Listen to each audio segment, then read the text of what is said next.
8h07 em Campos, hoje terça-feira, 7 de setembro de 2021, estamos ao vivo, sempre aqui na Folha FM, com o Folha no Ar, primeira edição, oferecimento dos laboratórios Plínio Bacelar e Proteus, serviços de saúde e medicina ocupacional, com a qualidade certificada ISO 9001-2015. Hoje, conversando neste programa com o cientista político e professor da UENF, Hamilton Garcia. E eu volto com você, Aloysio, nesse bloco, já programada aqui, uma conversa com o professor sobre o governo Bolsonaro e as projeções a 2022, Aloysio. É basicamente isso, Hamilton. Qual a sua avaliação do governo Bolsonaro? E sua projeção para a eleição presidencial do próximo ano, e também para governador do estado, do Rio de Janeiro. Bom, eu vou começar aqui pelo quadro nacional. O governo Bolsonaro é uma coisa, de certa maneira, surpreendente, né?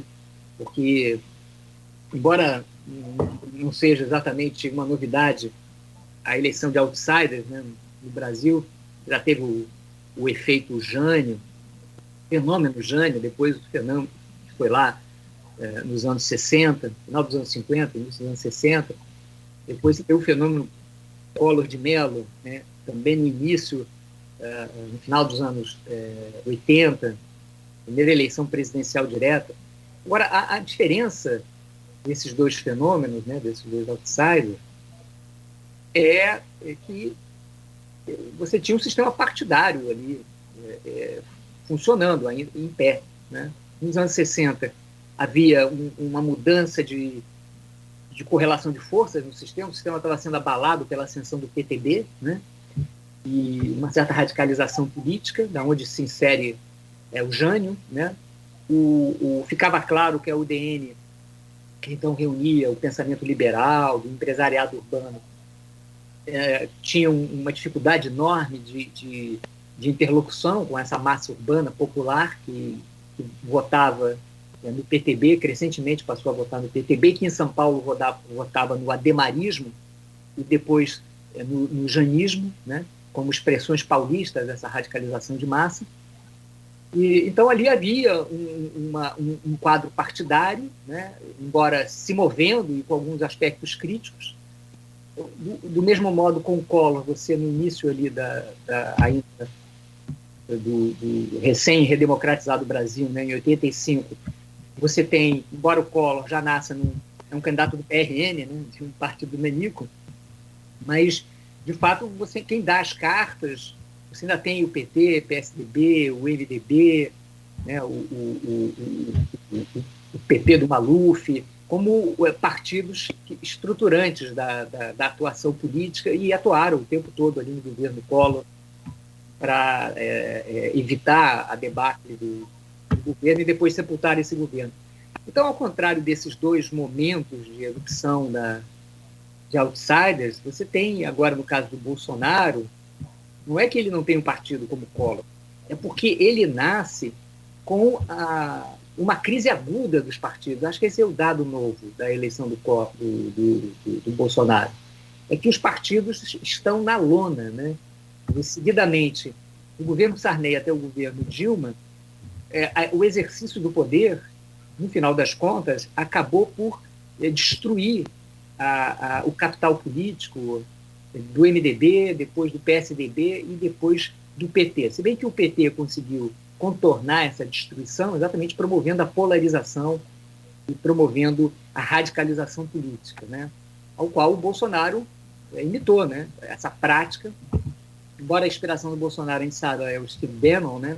O trumpismo, é uma motivação internacionalista, ele encontra já aqui um parceiro fincado ali no Lula e no PT. E ele, o governo dele é uma coisa totalmente disruptiva, né? Porque não tem os freios e a força política dos partidos, de um lado, e ele próprio, esse é um elemento novo, né? que você não encontra dessa maneira tão cristalina nem no Jânio nem no Collor, ele próprio é antítese do governo dele, né? Porque ele é um presidente que, nesse tempo todo, não governou. Né? Quer dizer que os grandes temas que mobilizam o eleitorado foram temas que foram abandonados pelo governo dele. Né? Você pega a questão educacional, o problema sanitário, a questão do emprego e renda e assistência social, né? A questão ecológica, enfim, o problema da segurança.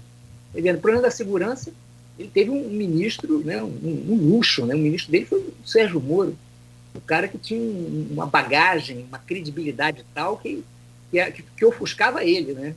Que ofuscava o presidente da República.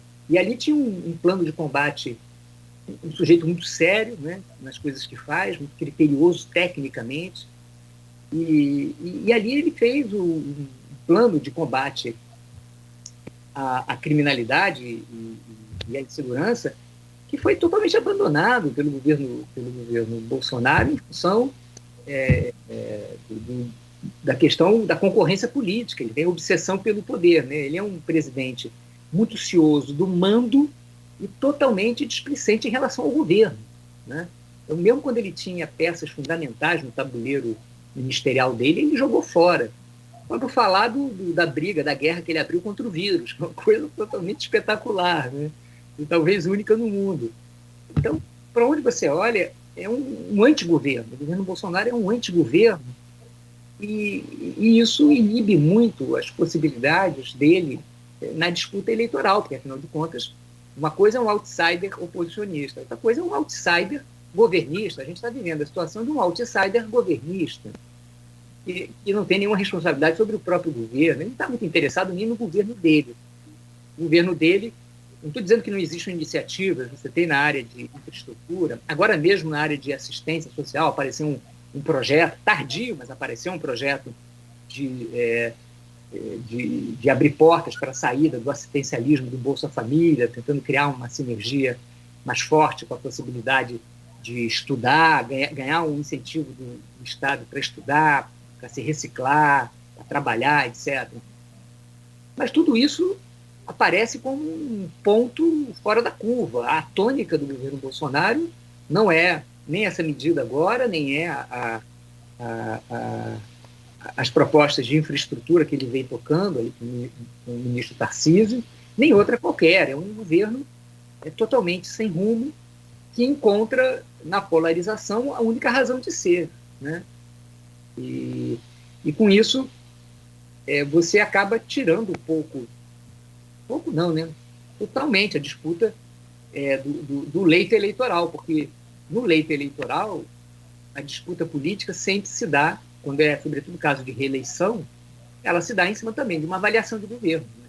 E o Bolsonaro hoje se empenha, e esse 7 de setembro digamos assim, o grande ensaio geral desse processo, ele só vê a sua sobrevivência política ligada à radicalização, da polarização e da disrupção, né, do ataque às instituições na forma do discurso antissistema, embora ele tenha se integrado, como todos os outros predecessores, tenha sido engolido pelo sistema, né? Ele foi abduzido pelo sistema, mas a reação dele em relação a isso não é promover qualquer reforma que evite essa abdução, mas é promover a anarquia, a desordem, a balbúrdia, para poder se manter à tona, polarizado com o PT e com isso alimentar a expectativa de disputar o poder, talvez não a eleição, mas disputar o poder, porque do modo como ele destruiu a sua própria base de apoio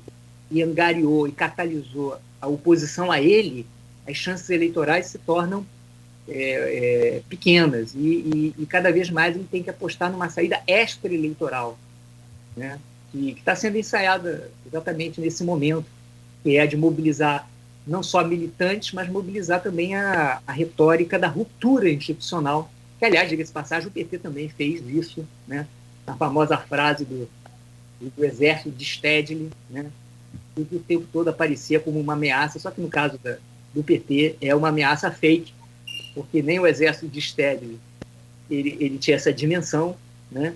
Eram meia dúzia de garruchas e de militantes formados aqui ou ali, em Cuba, ou na Líbia, que tinham tido um treinamento de armas e tal, assim, é uma coisa ridícula. E nem o movimento que o PT expressa historicamente tem essa vocação rupturista, armamentista, etc, etc. Então, mas agora o Bolsonaro encontrou a sua turma, né? Tanto na turma colecionador de armas e atiradores amadores, como nas próprias forças repressivas, policiais e forças armadas, angariou importantes apoios, e ele agora joga com esses apoios como uma cartada, né? Então, é o dia de hoje. Me parece, no entanto, que não tem assim, muita chance de prosperar como um dia D. Não é o dia D. Eu acho que hoje é o esquenta. É um esquenta para você tirar a pressão do grau de radicalização, quantas pessoas estão dispostas ao enfrentamento. Mas eu acho que esse enfrentamento está colocado, pode haver incidentes, mas eu acho que esse enfrentamento está projetado daqui por diante, até a data das eleições, na base do se eu perco, eu fico. Milton, tem várias perguntas aqui do grupo, acho que o Nogueira quer reuni-las para fazer para você, mas só para terminar minha participação nesse bloco, um resumo muito rápido de projeção para a eleição presidencial e a governador do Estado do Rio. Sim, perdão, Luiz. Em relação então, a questão nacional, é essa polarização que se apresenta, né? Uma terceira via possível, mas a fragmentação torna ela improvável, né? Agora, recentemente, as fundações do MDB, do PSDB e do DEM, junto com a Cidadania, vão promover um evento, né, esse mês, sobre as saídas para o Brasil, mas dificilmente, inclusive esse evento vai ter abertura de um diálogo entre o Sarney, o Michel Temer e o Fernando Henrique. O próprio diálogo já demonstra a limitação desse evento, né? E dificilmente ele vai ter desdobramentos eleitorais. Acho difícil, a falta de capacidade de concertação desse campo do centro e da centro-direita é muito acentuado, né? A terceira via tende a uma fragmentação, embora você tenha o Ciro Gomes com uma candidatura alternativa consolidada, com uma estratégia de campanha, né, e um discurso muito bem assentado, mas ele tem que vencer ainda a sua rejeição e, digamos assim, um modo meio tardio, como ele acabou desembarcando do governo petista e tentando reconstruir as pontes que ele próprio dinamitou com o centro, né, e o centro-direita lá atrás, em particular com o Fernando Henrique Cardoso. Mas, mas as chances, eu acho que de uma terceira via não estão sepultadas. É uma porta aberta que eu creio que ou vai ser aproveitada pelo eleitorado ou vai ser desperdiçada, porque o que depender das lideranças políticas, vai haver fragmentação na oferta, né, de candidaturas. E a governadora? Agora, no caso do Rio, a minha impressão é que você já tem um quadro mais auspicioso, né, porque, por incrível que pareça, né, auspicioso porque aqui você já chegou no fundo do poço mesmo, né? Você já teve o TCE quase inteiro preso, o chefe da Procuradoria-Geral, presidentes da Alerj, governadores presos. Então, não sei quantos faltam prender ainda para a gente chegar no fundo do poço. Mas eu acho que no Rio você já está numa situação em que aparecem alternativas, embora a situação econômica e a governança esteja bastante prejudicada, já começam a aparecer alternativas que são saídas mesmo, são mais sólidas, porque são nomes conhecidos que se articulam em termos de ampliar o seu campo de atuação, o caso do Freixo, o caso do Rodrigo Neves, o próprio governador, o Cláudio Castro, que tem a máquina e tem uma tentativa de ocupar um lugar centrista na constelação bolsonarista, a possibilidade da candidatura do general Milton Mourão. Então, quando você olha o quadro do Rio de Janeiro, eu vejo que é um quadro mais estruturado em termos do debate das alternativas. Os próprios debates que a Folha promoveu recentemente com alguns desses protagonistas Está faltando chamar o Hamilton Mourão como pré-candidato ao governo do Estado. Estamos tentando. Você tem ali, eu acho, paradoxalmente, um quadro mais estruturado. Parece que se a eleição do Rio de Janeiro for por esse caminho, talvez tenha a chance de eleger um governo, né? E ele acontecer, né? Então, embora eu veja insuficiências em alguns pontos, por exemplo, eu acho o discurso do Freixo, o movimento que ele fez, muito interessante, mas está faltando, sobretudo ali na parte para a esquerda do Rio de Janeiro, mas não só do Rio de Janeiro, né? Esse é um fenômeno nacional, uma certa autocrítica, né? Não adianta sair do PSOL para ir para o PSB e continuar reproduzindo um discurso, e a esquerda não tem nada a ver com essa crise que a gente está vivenciando, que essa crise que a gente está vivenciando é uma crise só da extrema esquerda, e que a esquerda não tem nenhum papel a desempenhar. Da extrema-direita, né? Perdão, da extrema-direita e a esquerda, a extrema-esquerda e o centro, e os democratas, e ninguém tem nada a ver com isso.